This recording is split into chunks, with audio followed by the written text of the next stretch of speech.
Throughout the 20th century, the Soviet powers attempted, without ever truly succeeding, to resolve one particular problem, that of feeding the people. The lands of Russia and Ukraine have always been fertile. They were known as the breadbasket of Europe. Yet the people living there have always known hunger. Following the October Revolution, the new Soviet power structure was keen to reorganize agriculture, introducing the latest scientific advances. From the scientists, they expected miracles. Among the men tasked with accomplishing these prodigies of progress, there were two in particular. One, Nikolai Vavilov, was a botanist. The other, Trofim Lysenko, was an agronomist. The clash between these two men is the story of the most dramatic failure in the history of the USSR, the inability of the Soviet regime to feed its people.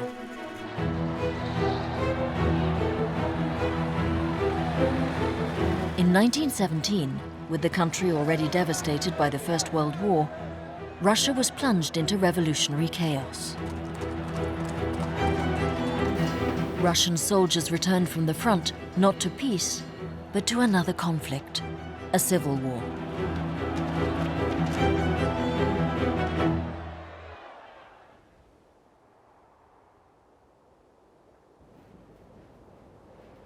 The country was in ruins, and the people were starving. Lenin's first priority was to supply the Red Army and the cities. He decreed war communism, one of the first measures of which was the requisition of agricultural produce. Army detachments scoured the countryside, violently appropriating produce from any who refused to hand over their harvests. The peasants, who had for years been suffering the disastrous consequences of wars, revolutions, and bad weather, were now left in even greater penury than ever.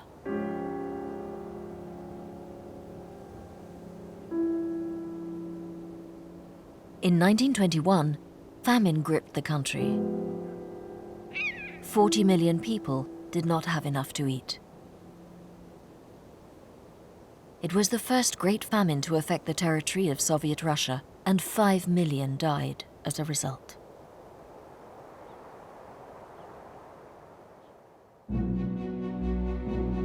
This tragedy forced the country's new leaders to look for solutions.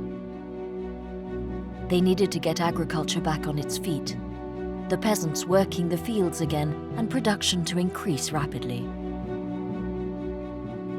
Lenin ordered the Soviet deputies to act without delay.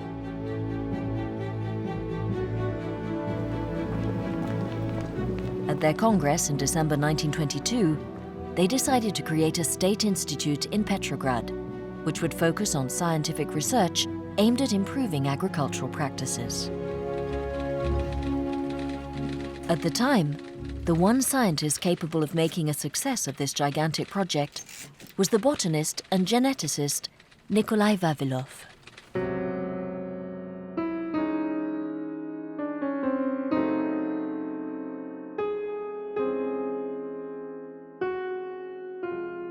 The son of a rich Moscow entrepreneur, Nikolai Vavilov had had a dazzling academic career, graduating from the Agronomic Institute of Moscow.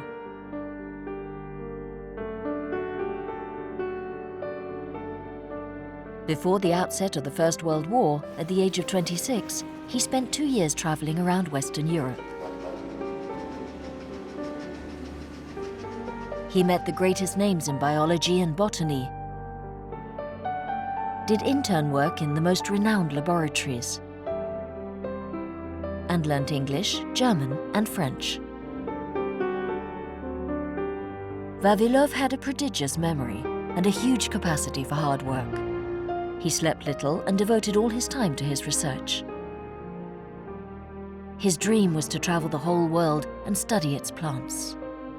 It was at this time that he developed his all-consuming interest in selecting and improving seed strains. The young researcher's stubborn determination produced results. In 1916, Vavilov managed to secure a grant to undertake his first scientific expedition to Iran and the Pamir Mountains in Central Asia. It was an expedition full of dangers, from menacing glaciers to narrow mountain footpaths, but nothing stopped Vavilov. At an altitude of 2,000 meters, he discovered a valley abundant in grain. This grain exceeds even our wildest hopes. There's a gigantic rye plant over 1 meter high, with thick stems and fat ears and grains. This extraordinary rye is a plant endemic to the region.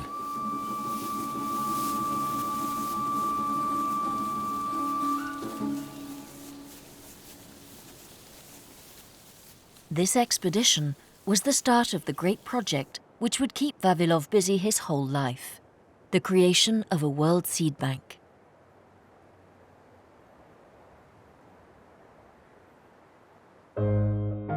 Vavilov traveled the 5 continents, from the Caribbean to Abyssinia, from China to North Africa by way of Arabia and Afghanistan.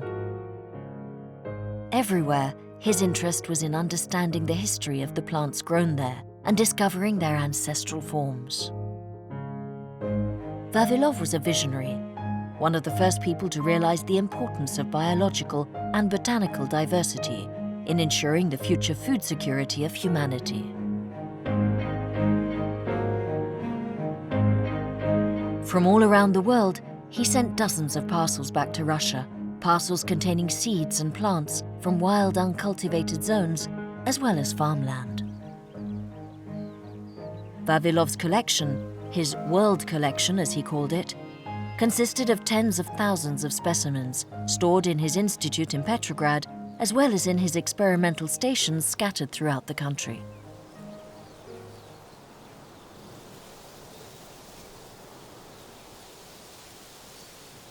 With this multitude of seed varieties at their disposal, Soviet scientists had the means to experiment with the creation of new plant species. But such research needs a lot of time, and time was something those in power didn't have.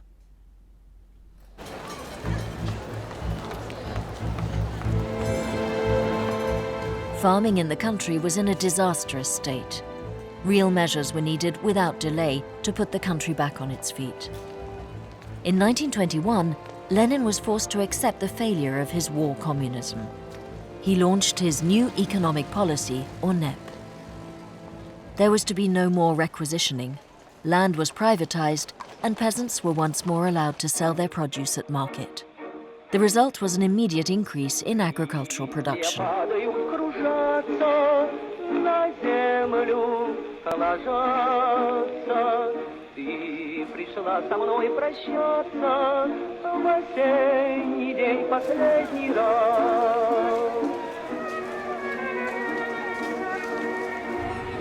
But Russia still had an urgent need of seed for sowing.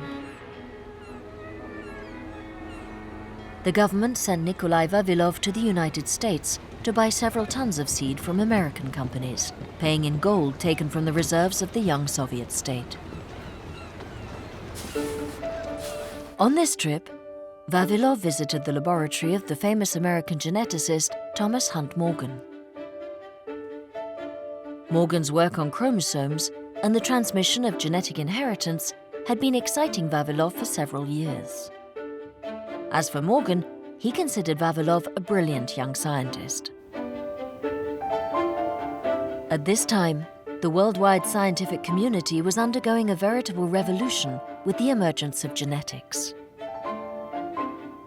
Vavilov was enthusiastic about this new branch of science, convinced that it would lead to advances in agriculture.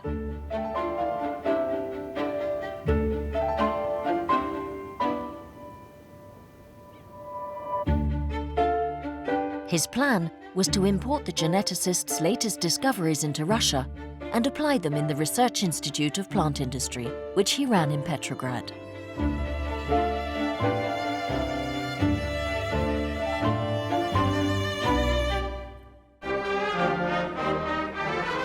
In 1925, the new regime celebrated with great pomp the Russian Academy of Sciences' 200th anniversary. Contact with foreign scientists, which had broken down during the revolution, was now re-established. Once again, Russian science was in evidence at international conferences. Nikolai Vavilov, the leading light of Soviet biology, was over the moon. He firmly believed in one unique international science. He saw the scientific revolution as part of the communist revolution, with which it went hand in hand. Without science, we cannot construct socialism. The work of the large-scale selection of plants begins with revolution.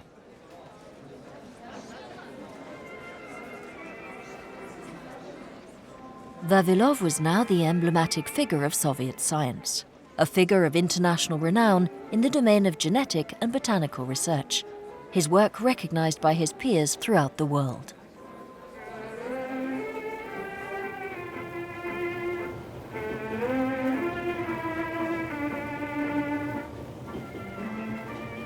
On the 7th of August 1927, the newspaper Pravda published an article about a certain Trofim Lysenko. This young agricultural researcher, aged just 29, was working in one of the experimental stations of the huge institute run by Vavilov. The interesting results of his experiments were getting him noticed. Pravda's journalist described an eccentric character who liked to walk around his plantations barefoot. Lyssenko gives one the feeling of a toothache. God give him health. He has a dejected mien. Stingy of words and insignificant of face is he. All one remembers is his sullen look creeping along the earth, as if he were ready to do someone in. Pravda's journalist was intrigued, and despite his less than flattering description, he praised this son of a peasant, whom he nicknamed the Barefoot Professor. In the Soviet Union, just the mention of someone's name in Pravda could change their destiny, for better or worse. Trofim Lysenko's star was on the rise.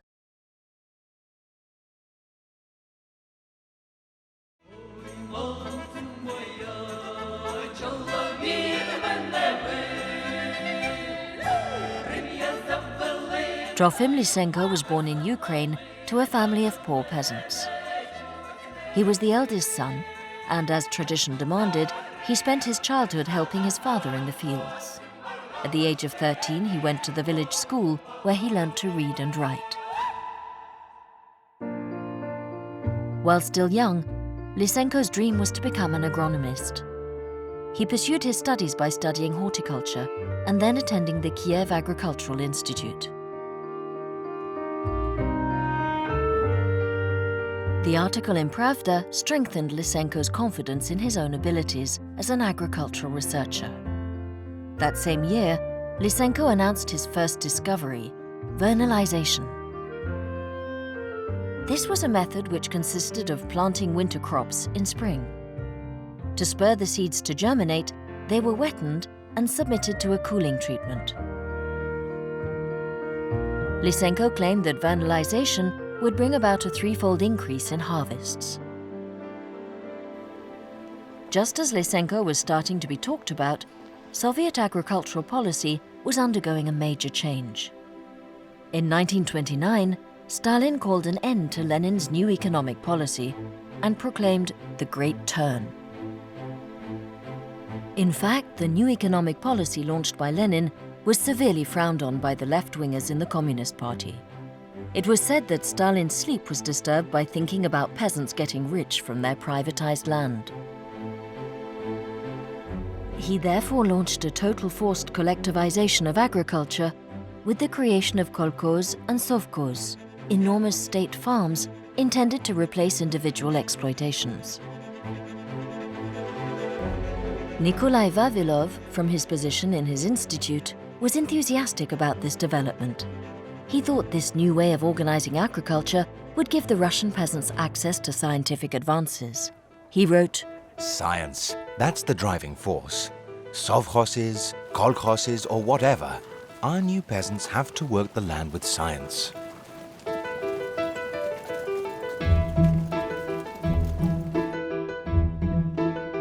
The The politicians were putting more and more pressure on the agricultural selectors and researchers, demanding rapid results to increase yields.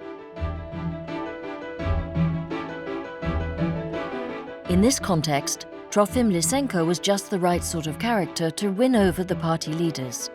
A real prodigy who promised to multiply the harvest by means of his famous discovery, vernalization. The implementation of this discovery will play a crucial role in our development, announced a communiqué from the Department of Agriculture.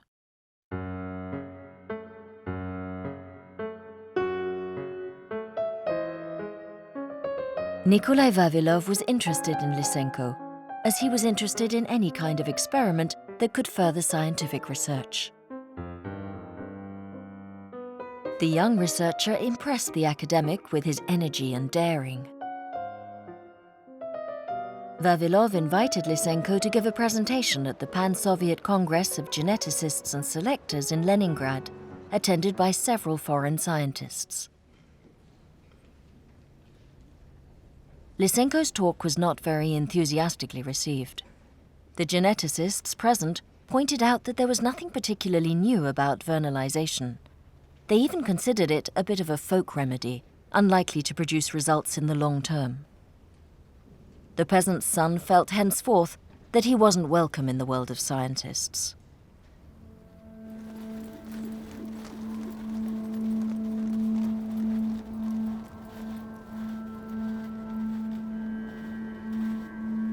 In the countryside, the first effects of forced collectivization were starting to be felt, and they were catastrophic. The kulaks, the peasants who had grown rich as a result of the new economic policy, disagreed with this new drive and refused to join the kolkhoz. Stalin ordered their elimination. Thus began the dekulakization of the countryside. With the help of the Red Army and the political police, the land of any who grumbled about collectivization was confiscated. Their property was seized, and they were either executed on the spot or deported to forced labor camps.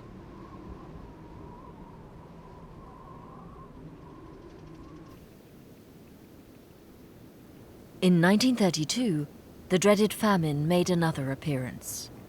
Ukraine, Byelorussia, and North Caucasus, Kazakhstan, the Urals, and West Siberia, every part of the USSR was affected. This time, over 60 million people didn't have enough to eat, and the famine killed from 6 to 8 million. A direct consequence of forced collectivization, this disaster was completely covered up by the regime.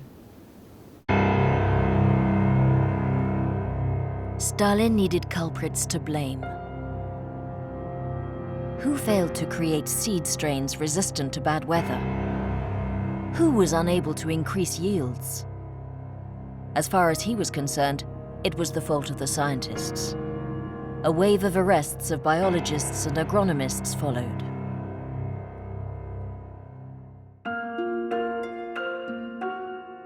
Vavilov was spared. For the moment, he was untouchable. As president of the Academy of Agricultural Science, he enjoyed great international prestige and was considered a top-class researcher. This was guaranteed to incite Stalin's ire. Vavilov embodied everything that Stalin hated. He was an independent scientist from a bourgeois background, with friends all over the world. Lyssenko had none of these failings. He represented everything that Stalin appreciated. He was a peasant, a true member of the proletariat, a man of simple words and accessible ideas, who, unlike the scientists, promised immediate results.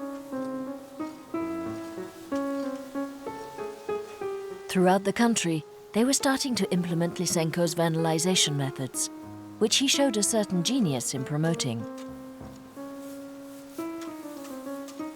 He sent regular reports to the newspapers and the political authorities to keep them updated about the results of his work. But what no one knew was that the method used for evaluating the results was worthless. This took the form of a simple questionnaire to be filled in by the kolkhoz workers themselves. And they, fearing punishment, gave incorrect figures which no one checked. As for Lyssenko, he kept upping the ante. Each overblown promise he made merely served to reinforce his position. He was, in fact, quite an expert at bluffing, an inherent part of the Stalinist system. The bigger the lie, the better it was received. All economic figures and statistics were fiddled to meet Stalin's expectations. Forecasts for the 5-year plans were overestimated and totally unrealistic. This was the same era which created such heroic mythologies as the famous Stakhanovite movement, named after the miner Stakhanov, who, legend had it, increased the quantity of coal mined in a day by a factor of 14. Чем объяснить, что стахановское движение оказалось таким назревшим? Каковы причины того, что оно так объяло все отрасли нашего хозяйства, все районы и области нашей великой страны? Где причины? Их много, этих самых причин. Можно было бы указать несколько. Во-первых, жить стало лучше, товарищи. Жить стало веселее. Звонки, как птицы, одна за другой, песни летят над советской страной. Здесь в темноте городов и полей, жить стало лучше, жить стало веселей. Здесь в темноте городов и полей, жить стало лучше, жить стало веселей.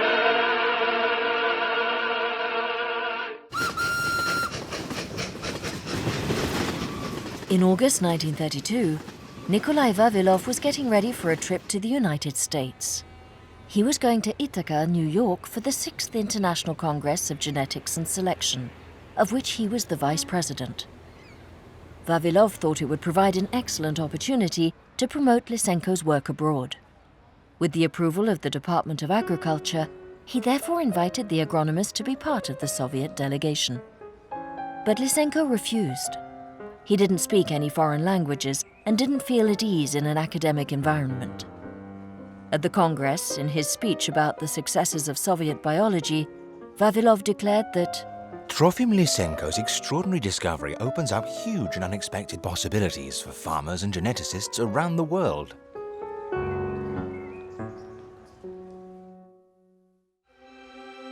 Why, despite the reticence and incredulity of foreign scientists, did Vavilov go on supporting Lyssenko? Why did he continue to admire his work and encourage his experiments? The treatments promoted by Lyssenko changed the characteristics of seeds, making them more resistant to frost. But the grain varieties in the Institute's collection, which Vavilov had brought back from warmer countries, were very sensitive to low temperatures. They didn't grow in Russia's cold regions. Still, Vavilov thought that by applying Lyssenko's methods to them, they might create new varieties which were resistant to sub-zero temperatures, thereby obtaining abundant harvests. And so Vavilov mobilized his teams, making his world collection of seeds available for Lyssenko's experiments.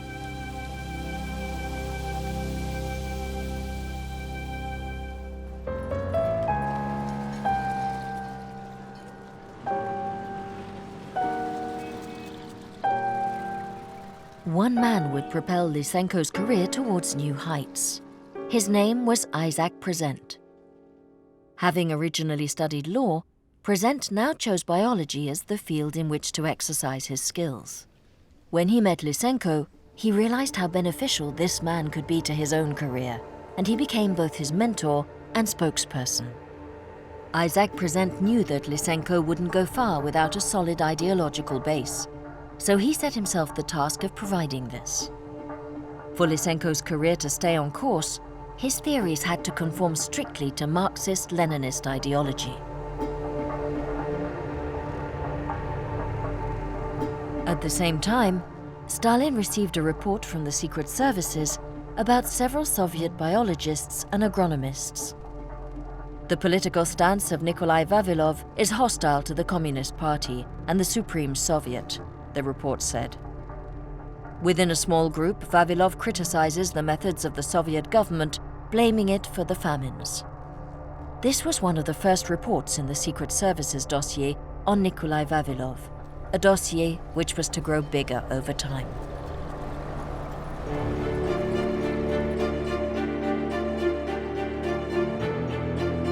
The Second Congress of Outstanding Kolkhozniks took place in Moscow on the 15th of February 1935.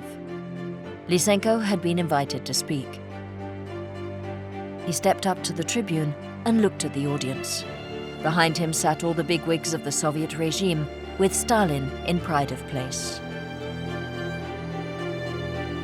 His speech was supposed to be about vernalization, but directly inspired by Isaac Present, it went off on an entirely different tangent. There are parasitic kulaks in the kolkhozes, but not only there. You kolkhozniks know how to recognize them. But in the scientific community there are also parasite kulaks, and they are just as dangerous. In order to defend vernalization from these pseudo-scientists, we mustn't be afraid to shed blood and come to blows. A class enemy is always an enemy, whether he's a scientist or not. Недаром, товарищи, я пожалел, и довольно искренне пожалел, своих кровных врагов, которые на каждом шагу и теперь боятся поставить. Это буржуазных ученых. At this point, his speech was interrupted. Someone shouted, "Bravo, Comrade Lyssenko, bravo!" It was Stalin, who had stood up and started applauding. A moment later, the palace of the Kremlin erupted in thundering applause. Lyssenko's speech conformed to party lines. At that time in the USSR, every single human activity, of whatever kind, had to be undertaken according to the communist ideal. Sculpting, playing chess, drawing, everything.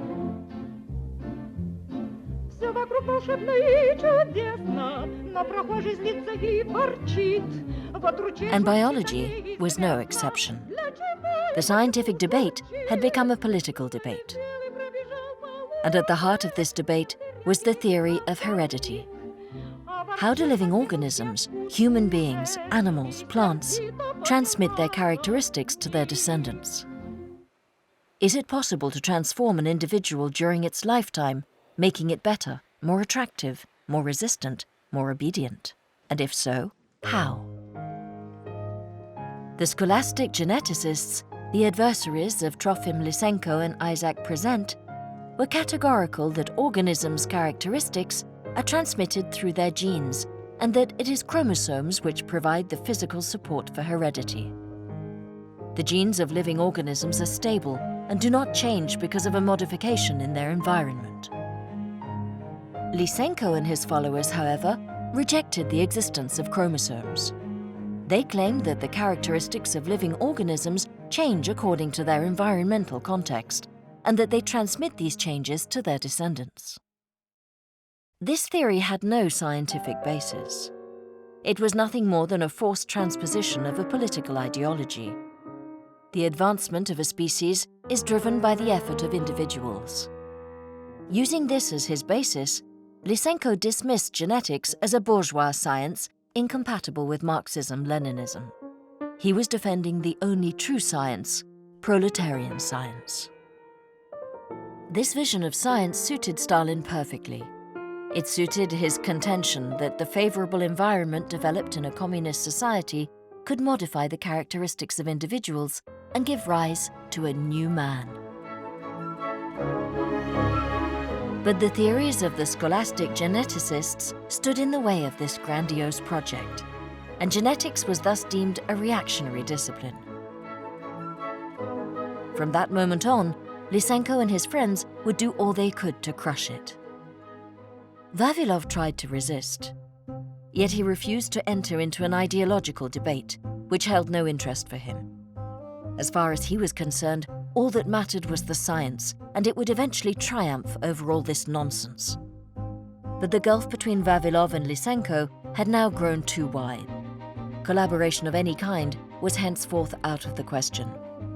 Vavilov's friends were arrested or relieved of their positions. Vavilov knew he was under threat, yet still he made a public announcement.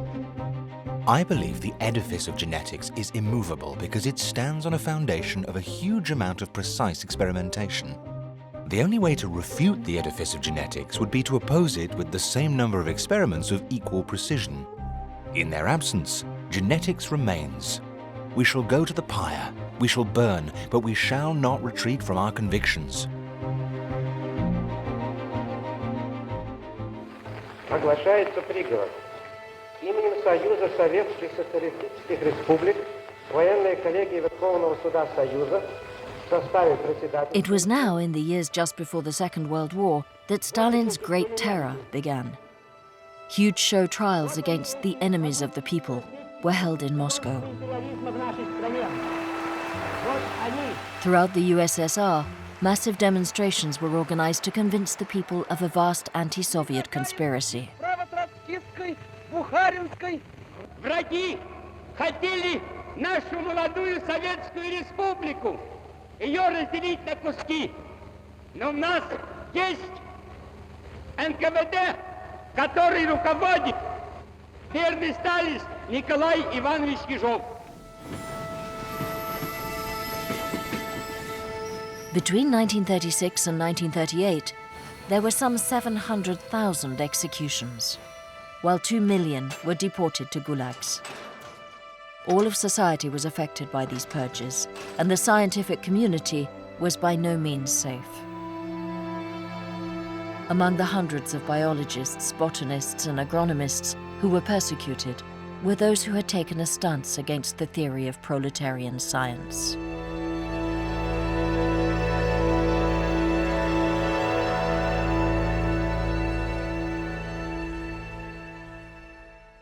While Vavilov was now increasingly isolated, Lyssenko's star continued to rise.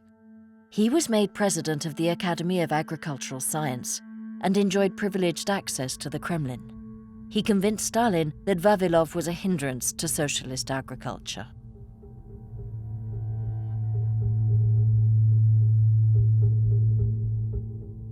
On the 20th of November 1939, Stalin summoned Nikolai Vavilov to the Kremlin at 10 o'clock in the evening.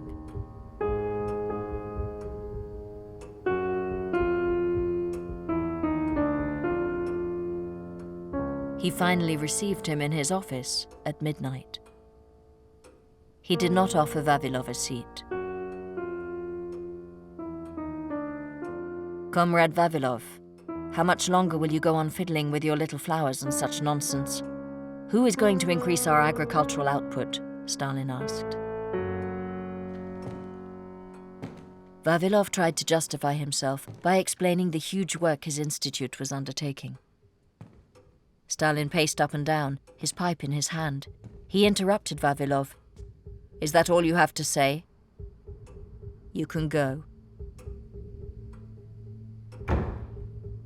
It was the last time the two men met.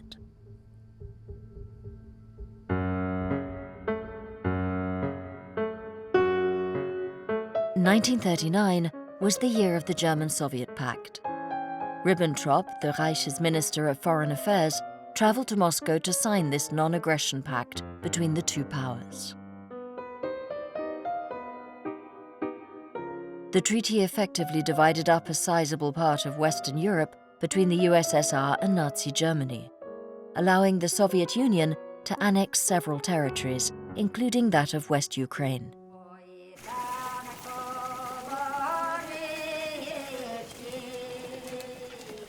The region was renowned for its fertility, and in 1940, the Department of Agriculture started sending scientists there to assess the new land and plan how best to exploit it. Nikolai Vavilov was appointed expedition leader for West Ukraine. He was happy to be back out again, doing what he liked best. On his arrival, he admired the fields of wheat stretching as far as the eye could see. He was totally captivated. Every 5 kilometers, he'd tell his driver to stop, and before the car had even come to a halt, he'd be out running through the fields, filling little cloth bags with samples of wheat, barley, and oats. On the 6th of August 1940, late in the evening, a black car pulled up at the hostel where the members of the expedition were staying. Two men got out, went up to Vavilov, and informed him that he was wanted on an urgent matter back in Moscow. Vavilov got into the car, and it drove off. He was never to be free again.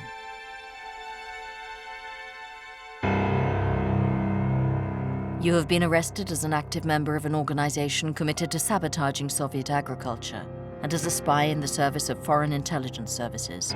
Do you admit your guilt? Such were the words of Lieutenant Alexander Kvat, a man whose efficacy was particularly appreciated by Beria, head of the secret police. Kvat was entrusted with the Vavilov case and questioned him for almost a year.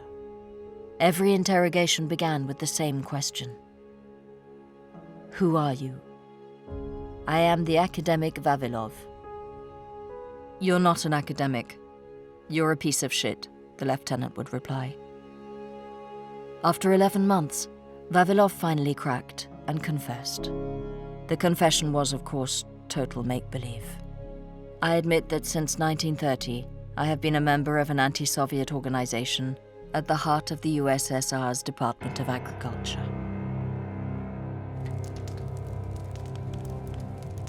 On the 9th of July 1941, 17 days after Hitler's armies invaded the Soviet Union, the military college of the Supreme Court sentenced Nikolai Vavilov to death by firing squad.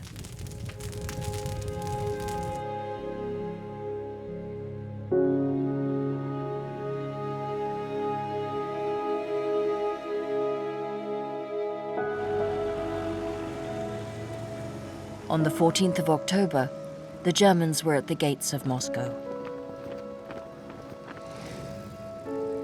The government decided on an emergency evacuation of all important prisoners. Among them was Nikolai Vavilov. He was moved 700 kilometers from Moscow to the town of Saratov. Vavilov spent the next 2 years in a cell on death row. On the 23rd of January 1943, aged 56, Nikolai Vavilov, the man who wanted to feed all of humankind, died of hunger and exhaustion in Saratov prison.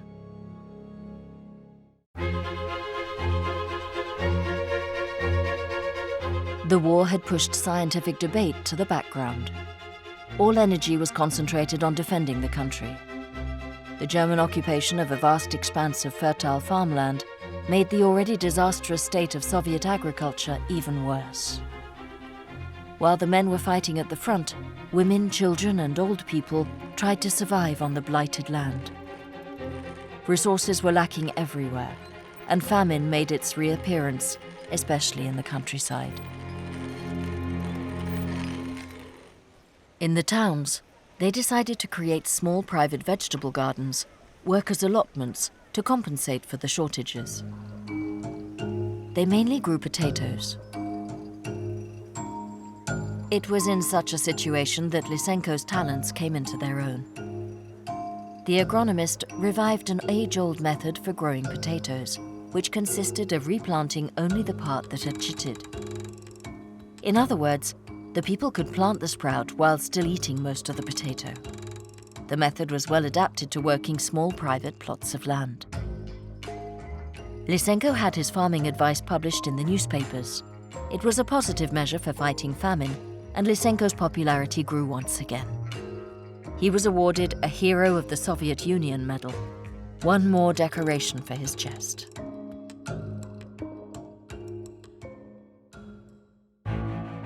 The victory in 1945, bringing the end of the Great Patriotic War, as it was called in the USSR, was but a brief pause in the long, dark night of Stalinism.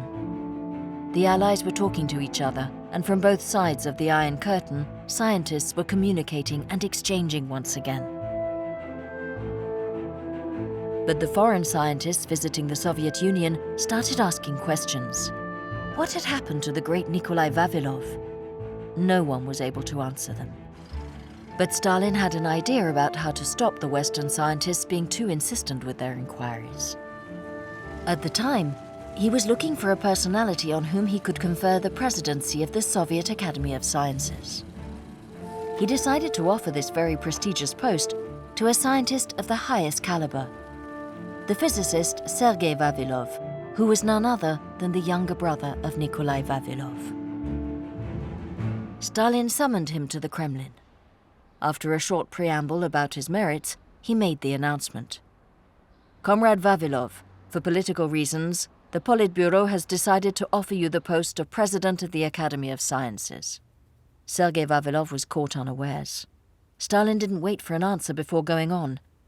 Do you have any request to make to the Soviet government?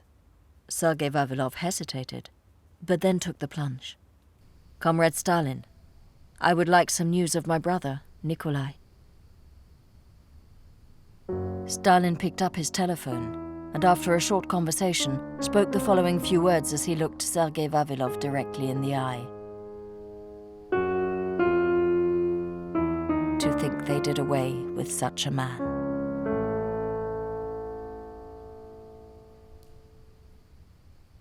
In one short phrase, Stalin unburdened himself of any responsibility for the tragic fate of the greatest man of Soviet science.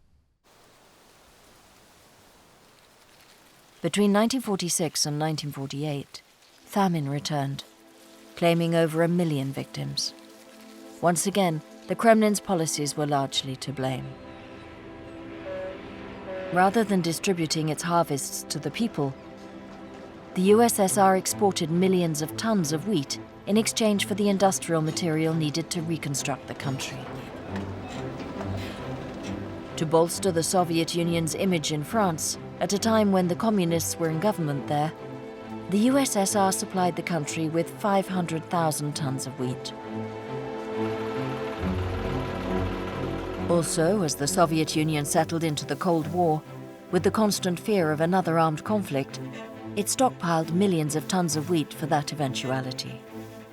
A major part of these strategic reserves rotted in warehouses and was never consumed by the people, who were dying of hunger, a fact completely covered up by the regime.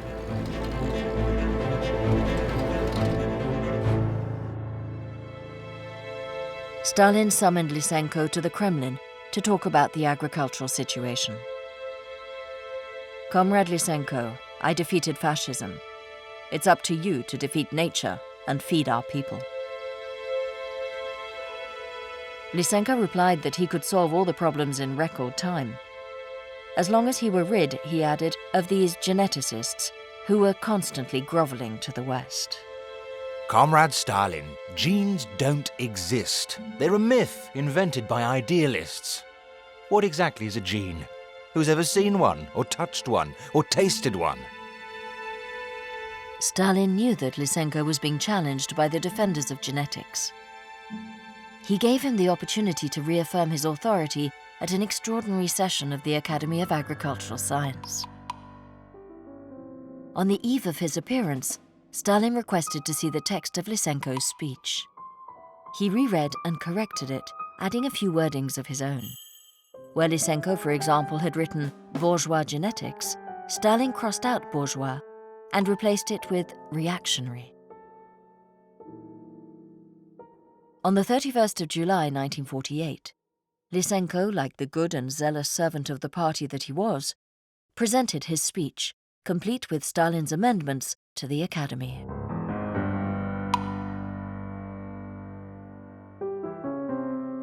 On that day, the science of genetics ceased to exist in the USSR, and Trofim Lysenko was confirmed the uncontested master of Soviet agronomy.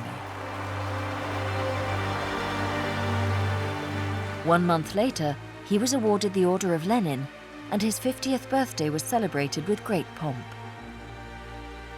Ironically, it was Sergei Vavilov, Nikolai's brother, who gave the speech honoring Lyssenko as a scientist without equal.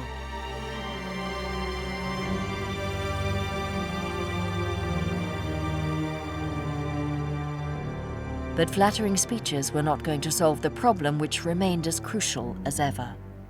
How do we feed the people? Drought was a major problem for farming in the Soviet Union. Stalin, who considered himself quite the scientist, was convinced that if they could just solve this problem, they could finally fill all the country's grain stores. He dreamt up a project which he named the Great Plan for the Transformation of Nature. The idea was to create huge tracts of woodland to shield the steppes from the winds which dried them out.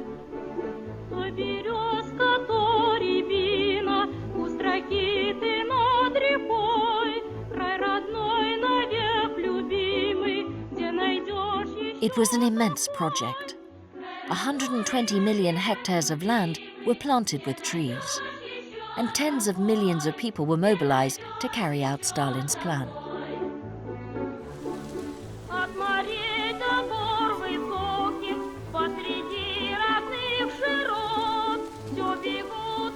And in this, Stalin of course had an ally, Lyssenko. The agronomist plucked a method of his own devising out of the hat, a method which consisted of planting the trees very close together in tight groupings as a way of accelerating growth. This went completely against the kolkhozniks' ancestral ways of doing things.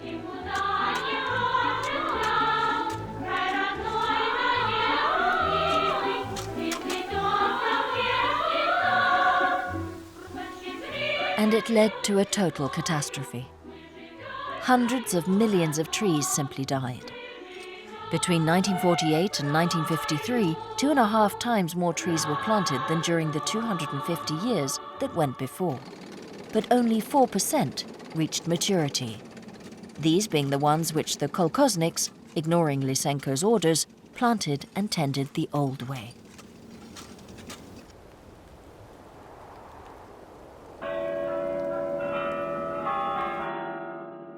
Говорит Москва. Дорогие товарищи и друзья. On the 5th of March 1953, Stalin died.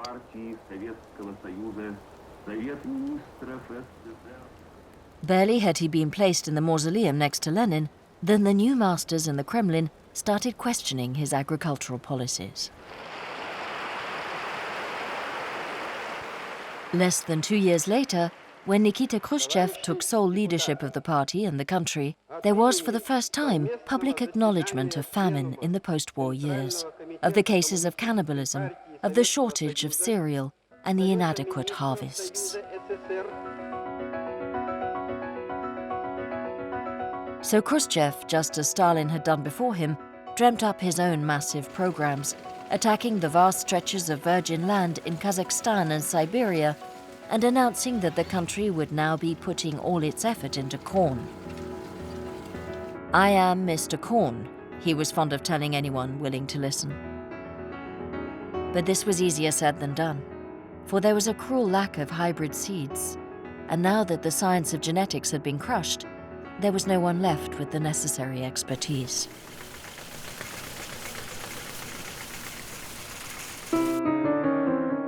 Nikita Khrushchev accused the heads of the Academy of Agricultural Science.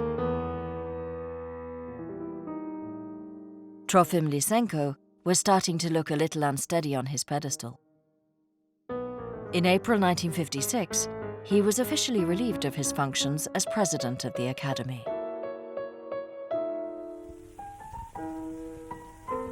As for Khrushchev, he sought salvation for Soviet agriculture from the enemy, America.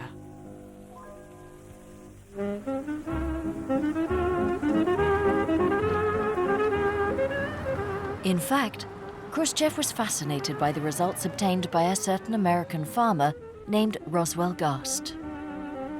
On Khrushchev's famous 1959 trip across America, he stopped off at Gast's farm.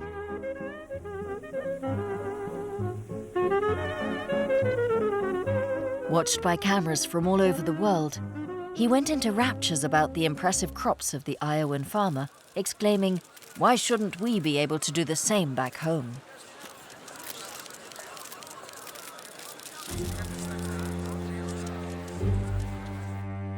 Yet Khrushchev's ambitious programs for intensive farming came to nothing. In the years that followed, the USSR had to buy huge quantities of wheat and corn from the Americans and Canadians.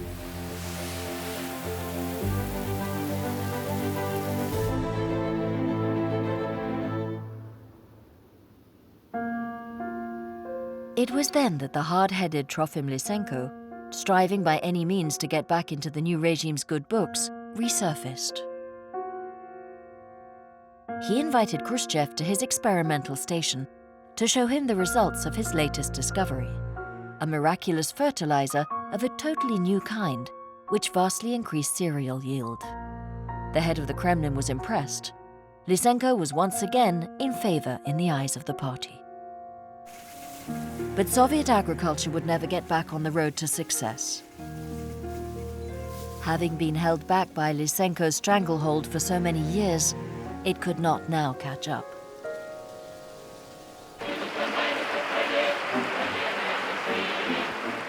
In October 1964, the Central Committee of the Communist Party ousted Nikita Khrushchev from power.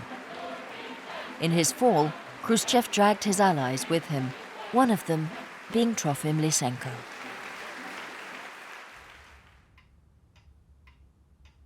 Right up until 1976, the year of his death, the barefoot professor, secluded in his experimental farm on the outskirts of Moscow, continued his experiments amidst general indifference.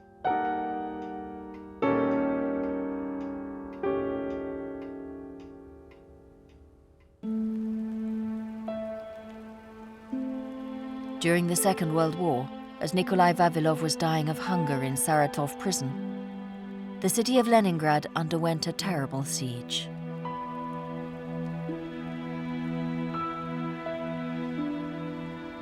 This siege lasted 872 days and killed around 1 million people.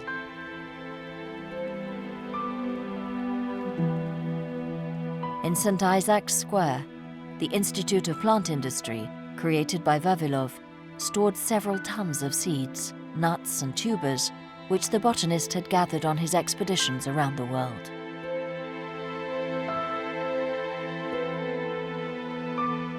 "13 scientists at the Institute preferred to starve to death rather than touch Vavilov's world collection.